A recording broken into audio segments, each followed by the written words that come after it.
What is up, guys, and welcome to an update to Phantom Knights spooky season, the good old Phantoms. And honestly, Phantom Knights are probably one of my favorite decks of all time, if not my favorite deck of all time. And I wanted to bust it out and do a quick update and show you what is changed in the last couple of months. And it's a big spoiler, nothing's much changed, just a couple new spicy tech interesting. Of course, the standard PK lineup stuff.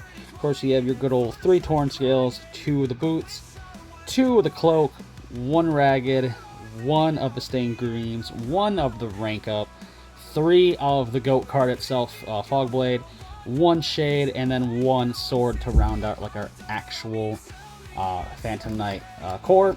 It's been the same for I don't know how long, and it's just so good, and it just works. And honestly, I'm hoping Phantom Knights is one of those decks that just gets more support soon, because that'd be kind of dope. And, then I'm still in the tour guide stuff. Love it still.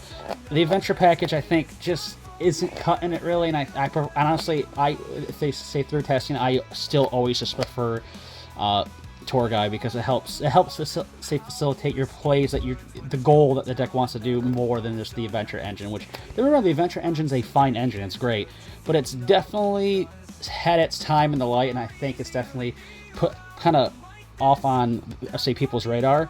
So plus I just like Tour Guide. She's iconic and classic.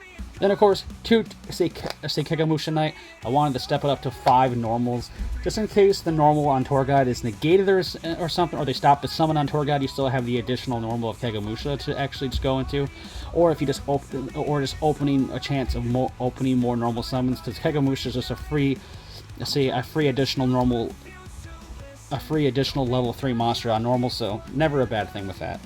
And of course, you still have the Seer and Graph, or the BA play, the Psychic Wielder, the Psychic Tracker, and Punk Madam Spider for your Psychic plays. And if you're wondering why you're running the Punk Madam Spider, it's because you can search out a Dangerous Gabu, which is basically just a free imperm during your opponent's turn. So you basically just search out Madam Spider, you search out Dangerous Gabu, you set it, and then you just pay 800 to negate a monster effect. So yeah, never a bad thing. It happened a few times a while back where I actually won in time because of this card, because you gained light points to the monsters negated the monster's attack. So that came up a while ago, but still love this package. It's still cool. Then of course, our Psychic package wouldn't be complete without 3 E-Tally. Broken. It's basically what makes Psychics just so good in anything. So just being able to turn around any level 3 Psychic or level 3 lower Psychic is just nuts. Non-engine 3 Ash standard Droll. I'm liking Droll for this. It just says no to a lot of decks. Forbidden Droplet is the GOAT card, because being able to just blow up an opponent's board and then send tons of PK cards is just nuts. So Droplet's just probably the best card in the deck, honestly, because it helps facilitate the PK engine so well.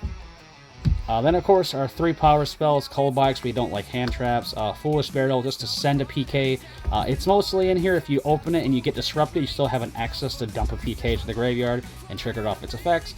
And you also have Rhoda to search out any of your PK monsters, because they're all warriors.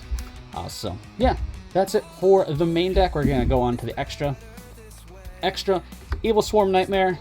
Being a Book of Moon is just annoying, so yeah. Let's say Leviair to extend up into our Utopia plays. Dante's great because he mills, and he's just, overall just a mainstay in my PK builds. Utopic Future to go into the Utopic Draco Future, or if you want, you can just go into the Utopic Future Exexel. These are all depending on what type of situation you're in. Draco is just honestly one of the most goated cards, honestly, because this card kind of got overshadowed because it came out during COVID, and this was like the ultimate Dragoon and Destroy Phoenix Enforcer counter, but it's never got any light in the day because, most decks couldn't make it besides PK, really. And this is the new guy that came out just recently out of, I think, Duelist Advance, and he's just pretty cool. Being able just to get an effect negations is pretty dope. Then of course we do have a Rebellion play, like Sea Dragon, Arc Rebellion, and then of course Dark Requiem. These cards are just nuts and always just crazy. We also have, say, Raiders Knight, And then, of course, good old break sword, 2 break swords to round out our Axel Exceed parts. But yeah, love it. Love them so much. Now our links, nothing's really changed with this. Still SP, still the best Link 2 in the game, honestly. So generic, and it's just good, and it's just so annoying for some decks to deal with. Cherubini, love Cherubini, and of course we do have the one Rusty Bardish to round out our extra deck. And yeah, that's it for PKs. Honestly, little things here and there, little tweaks here and there, optimize it just a little bit more. And honestly, I really do hope PK gets more support, because that'd be kind of dope. Because I think the last piece of support was Torn Scales. So yeah, it's been a minute. But yeah, that's it for the profile. Hope you guys enjoyed the video. If you guys did, leave a like, comment, and subscribe like always. And I'll see you guys in the next one. Stay safe, stay healthy. Peace.